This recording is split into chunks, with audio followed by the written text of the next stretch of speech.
Hey, everybody. My name's Jeff Bedorek. You knew that because you're directed here. And this is my first ever live streaming webinar that I'm doing by myself. I've been on other live streaming platforms before.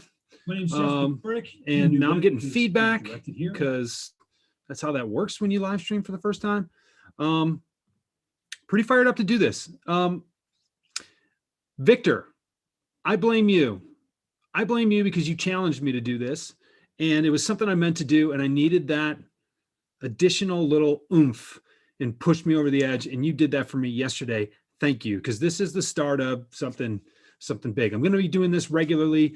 I've got a lot to talk about. I've got a lot of things to say. I know I have a lot of people to help, and I just appreciate that nudge. So thank you for doing what you do, and we're going to laugh about this years from now. So what I wanted to talk about today is discovery.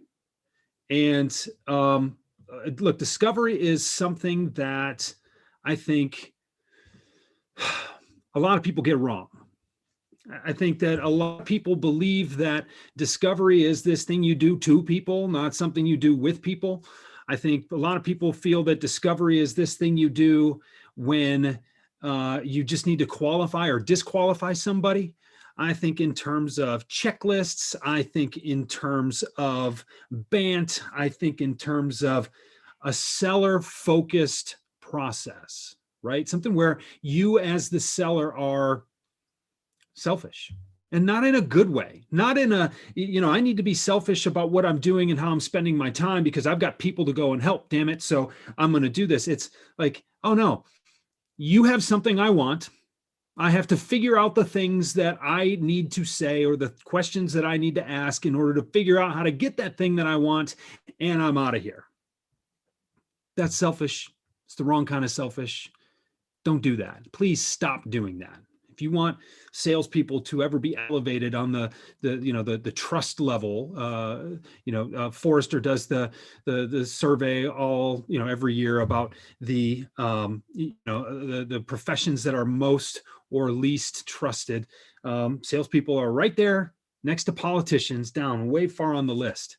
And I think that if we did better discovery, if we did discovery from a place, we approach discovery from a place of generosity, from a place of creating context, from a place of better creating an environment in which we can help people, I think not only will you make more sales, not only will you have more referrals and more trusted partners from, trusted partners referring you to other potential clients, but you can feel better about telling people that you're in sales.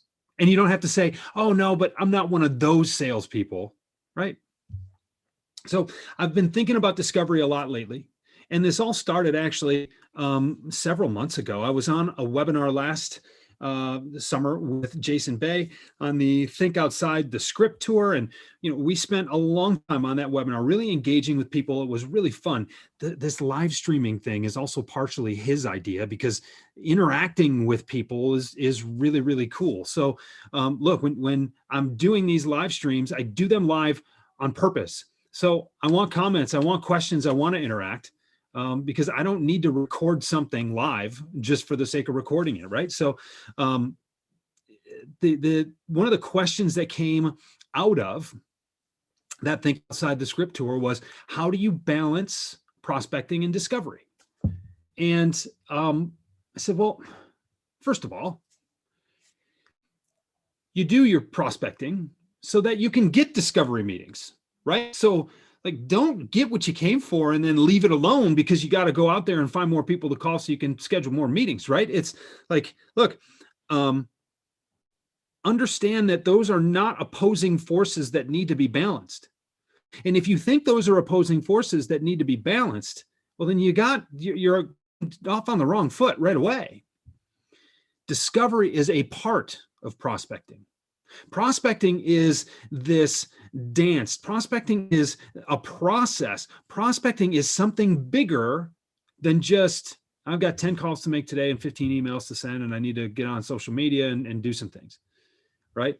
Prospecting is a process. It is a huge portion of the sales process, most of the sales process. And when you think of prospecting as this profound, a concept rather than this itty bitty part of a thing that, or itty bitty part of what salespeople do, you start to change your perspective, you start to change your state, you start to change the way you think.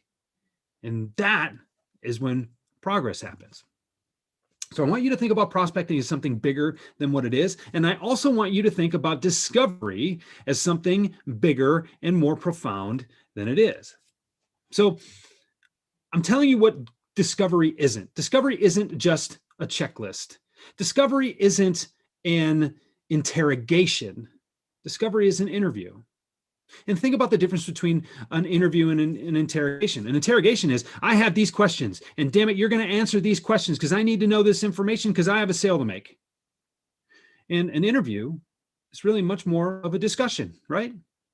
I'm going to ask a question. I'm going to get an answer. But think about that answer. I'm going to ask a follow-up question. I may have some advice that I provide after that follow-up question or after I receive that answer, but really what I'm trying to do is learn. And good discovery works both ways. For as much as you are trying to learn about your prospect should also be learning about you. And while you are discovering your prospect and your prospect situation, good discovery, a great discovery process, allows your prospect to learn about you and your solution and give them some context about you as well. It's a back and forth thing. You do this together. You don't do this to someone. So, what is good discovery?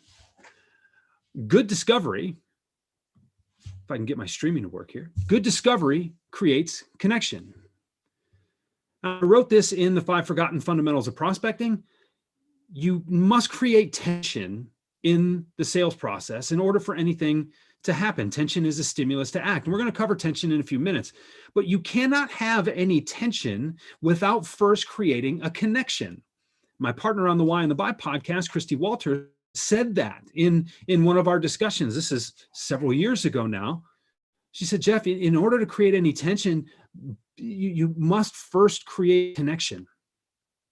And so when you think about a rubber band, right? I mean, a rubber band is just, if you pull on a rubber band, because it's connected, you pull on opposite sides of a rubber band, you get some tension there. As soon as you cut that rubber band, you get 2 limp ends that fall down in your hands because there's no longer a connection there. The scissors or the knife, the blade cut it, right? So that's a great metaphor to think about this. You have to have connection before you can create any tension. Discovery creates that connection.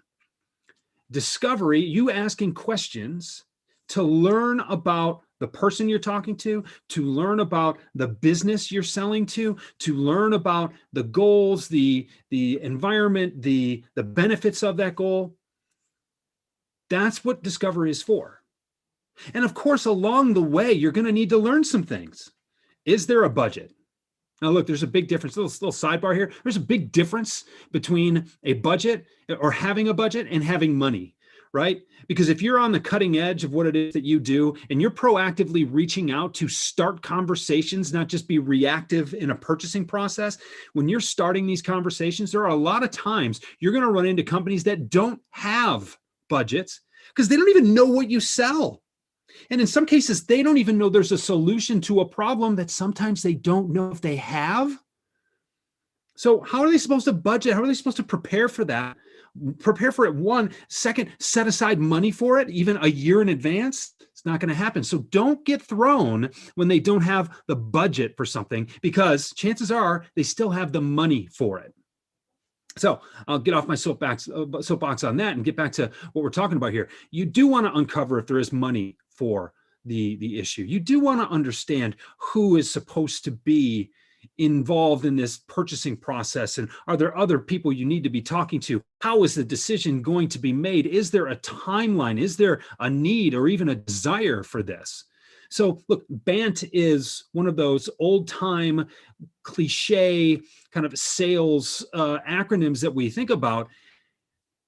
It's not that those things aren't important. It's just that good discovery, and when you're creating a connection, you are acknowledging a human being on the other part of the discussion, on the other side of the discussion. You're not just running through the checklist trying to identify the things that you need to know, right?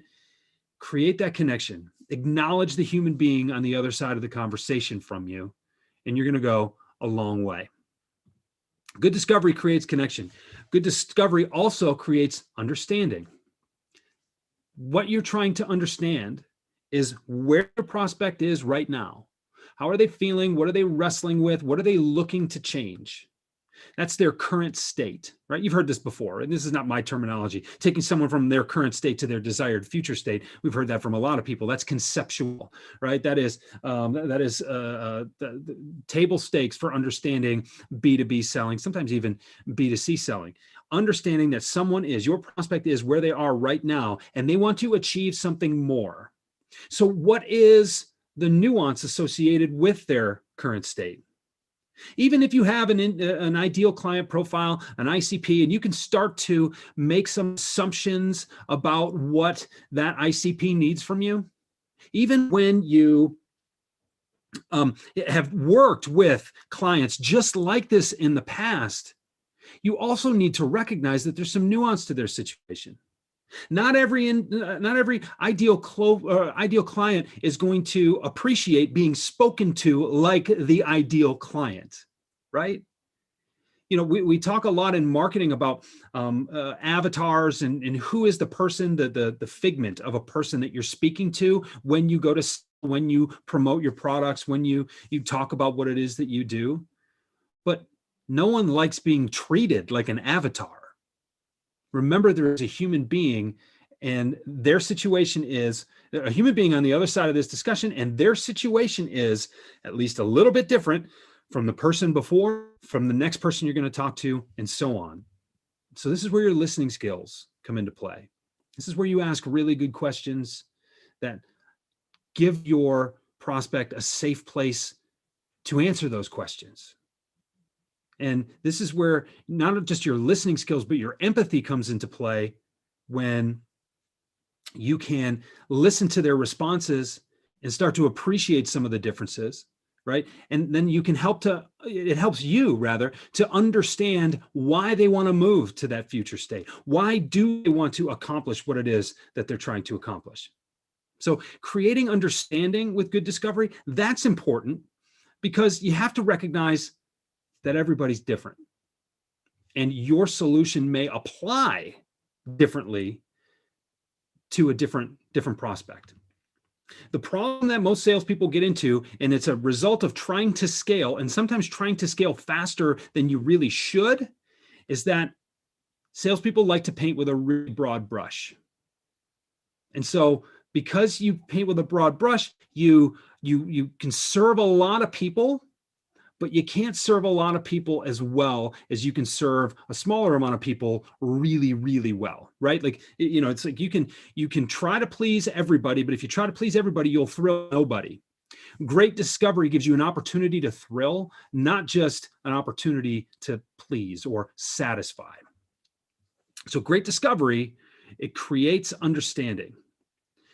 Great discovery also, and I'm getting my that this is the live streaming learning curve right here. Great discovery creates that tension. Tension is required in the sales process. Now, tension doesn't mean discomfort. Occasionally it does. But think about all the nice things that people buy, right? Like, look, I live outside Detroit, right? The Motor City. We got all kinds of cars here. Nobody buys a Bentley because they're in pain. Nobody buys a Rolex watch because they don't know how to tell time, or because they're really upset that they can't, that they don't know what time it is, right? Everybody's got a phone in their pocket. That's got the time on it, right? You don't need a luxury watch to tell the time. You don't need a $400,000 car to get to work, right? So those aren't pains that are driving those purchases. But that tension is the difference between the current state and the desired future state that I was just talking about. Getting an understanding of those two states allows you to underscore the gap between those two states. It allows you to ask questions and get the prospect emotionally involved in what can happen, what can be possible if they make it to that future state. What is the reason they want to improve the current state? And why is the future state what's relevant? When you ask questions that really get them emotionally involved in the reason why they want to improve their position right now, that creates tension. It reminds them that there's something that they can do about their situation, and it reminds them that they want to do something about their situation. And if you can ask questions that will help you understand why they want to get there, you hear me on the why and the buy talk about this all the time. When you know your why, your hows and your whats get much better. When your prospect knows their why, and you can tie their why to their motivation to improve, they're much more likely to want to improve. And if you're the one who can tie those things together, they're much more likely to want you to help them improve. Think about that.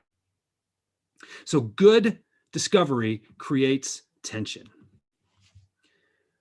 Good discovery also creates context. Now, remember how just a couple of minutes ago I said you really need to understand the nuance of your situation? And remember a couple of minutes before that how I said, really good discovery is not just you discovering them, but helping them discover you. When you create context with your discovery, you help your prospect understand solutions to their problems that they were not previously aware of. You're painting a picture for them. And you're painting the picture in such a way where they start to see a way that your solution can help them. Hopefully a way your solution can help them that is different from the way your competitors do.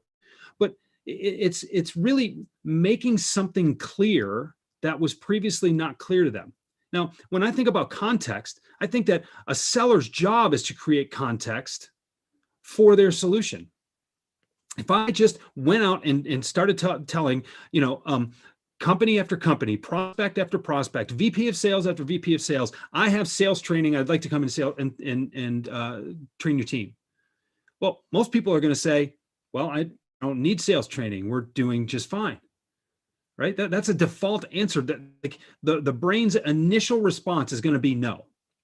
But if we ask some questions, if we engage them, if we help them understand how sales training can help their organization perform better, well, now all of a sudden, we're more likely to get at least an educated response rather than a default no. And when I say to the VP of sales, great, you don't need sales training, so you're 20% ahead of your number then this year? Was that because your number wasn't set high enough, or is it because your salespeople are just knocking it out of the park? Oh, well, Jeff, we could always be doing a little bit better. It's like, okay, great. But if you're doing really well, that means that the gap between your top performers and your lowest performers is probably minuscule, right? Well, no, it's a standard deviation, bell curve kind of thing. You've got some top performers on one side, bottom performers on the other side, a big gap in between. You could probably be doing better. How do you encourage them to do better? Well, most salespeople don't want to, really be trained. Right. So, don't tell a veteran salesperson that they want to be trained, that they need to be trained. They're going to ignore you and just go the other way. Yeah. So, how about, if we look back, Mr. VP of sales, in the past, when you've brought sales training in, have you ever engaged the team themselves and gotten their input on what they feel they need in order to get better? No, we haven't done that. Have you ever actually had your sales team interview the people who could be doing their training to see if that's someone they could even relate to? Or now in the age of digital content, have you ever engaged your own team and said, look, here's someone who's reaching out to us and he's got some stuff online and maybe, it feels like he kind of relates to what we're struggling with. Can you take a look at this and see what you think? What do you think about bringing someone like that in? Would that help you, or are we kind of crazy thinking that you need training? And you start to create some context there. You start to also, which is really beneficial and makes my next point for me, is you start to demonstrate your expertise. When you start to let your prospect know that you know what they're dealing with, you know that companies like theirs have problems that are very similar, not the same, but are very similar to the other companies in the space with them. And you've helped companies like them with those problems. You've helped companies like them in the past get from their former current state to their desired state because you know the way, and you could do it again. As a matter of fact, it's your job to do it, so you do it regularly. Now, all of a sudden, there's a light at the end of the tunnel. Here's a hero to save us. Here's a guide to help us. It's the Yoda to the Luke Skywalker, right? It's someone who will show their prospect the way. And not just because they have some ideas, but because, look, I know the situation you're in. I deal with it all the time. I know the situation that you want to get to. I get people there all the time. I can help. Right? That's when you demonstrate your own expertise, you justify your own credibility, you provide your own credibility, and it starts to make people comfortable with the idea of working with you. Now, look, it's my last point as it relates to this is, good discovery creates comfort. When you think about making a connection, when you think about demonstrating and learning, demonstrating an understanding, or really learning about the nuance of the situation that you're working with this prospect, and when you can help them understand that there's a reason that is tied to their why that will help them get from where they are right now to where they want to be, you create a little bit of tension. And when you can create the context and the soft place for your solution to land, mind you, we have not pitched yet. And I'll tell you what, if you do discovery right, you don't need to pitch.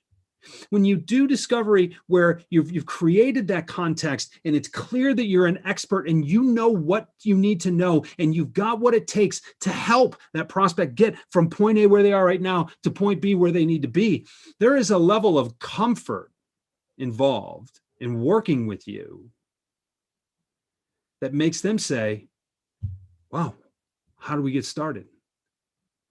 What do you even need to pitch? At that point, when they understand that you are the clear choice, then they come to you and they start asking you for the next step. Well, now you get to make some suggestions. It's not a pitch if you're just suggesting. It's not a pitch if they're already ready to hit, right? To use that metaphor. Look, when they come to you and say, yeah, how do we do this? What do you recommend? Well, now you're starting is what you're doing. You're leading, you're guiding at that point. The engagement has already started. Hopefully you get paid soon, right? Well, I think we should do this. I'll use the sales training example. This is what I think we should do. We should get your team together. We should have a big group discovery session. If your team is too big, maybe we split it into 2 or 3 groups, but I want to get people collaborating. And I want to hear right from them where they feel they need to be helped. And then you and I, the VP, we will get together and we will talk about what a curriculum looks like. It probably looks like group meetings once a month for each group if there are, subsections, and then probably some individual or smaller group coaching calls throughout the month so that we can keep people motivated. You're going to need to be involved as the leader. You're going to need to hold some people accountable. We can work on that too and what accountability really looks like, because I know you don't want to be a micromanager. And we're going to determine metrics between the two of us of what success looks like, so we can make sure that we are measuring ourselves along those guideposts as we move along. But this is probably not a 3-hour session. This is probably a 3-month session with several individual meetings along the way, because you don't steer the Titanic on a dime. We could do it that way, or we can do it and you lay out some options. You're the expert. You have all kinds of options, right? So when you think about what discovery could look like, and when you think about the potential that you have when you do great discovery, you start to think about discovery a little bit better, don't you? You start to recognize what's possible. So here's my question to you. Through this video, have I created a connection at all? Have I demonstrated a level of understanding of your situation? I know I didn't get to ask any questions of you directly and have you answer them to give me the specifics of your situation, but have I created any tension? Have I created any context for why this is important? Have you thought about the way you run a discovery session versus the way you could run a discovery session? Maybe I've demonstrated a little bit of expertise with you because I've been doing this a long time and I know what good discovery looks like. I know what is possible as a result of good discovery. And I know that top performers spend more time in discovery than their counterparts who don't fare as well against quota. And I maybe along the way over the last 20 minutes or so, I've created a little bit of comfort for you to be able to be interested in going through the process of doing better discovery. This is stuff you can do. This is stuff you can practice. And this is stuff that will pay immediate benefits and dividends for you if you're interested in pursuing it. I know you're capable of doing that. I want you to tie your why to better discovery.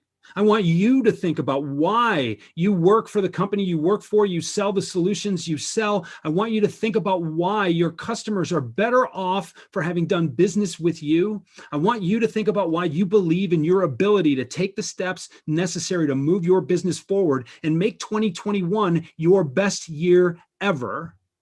And I want you to think just a little bit differently about how a better discovery process can help you get there.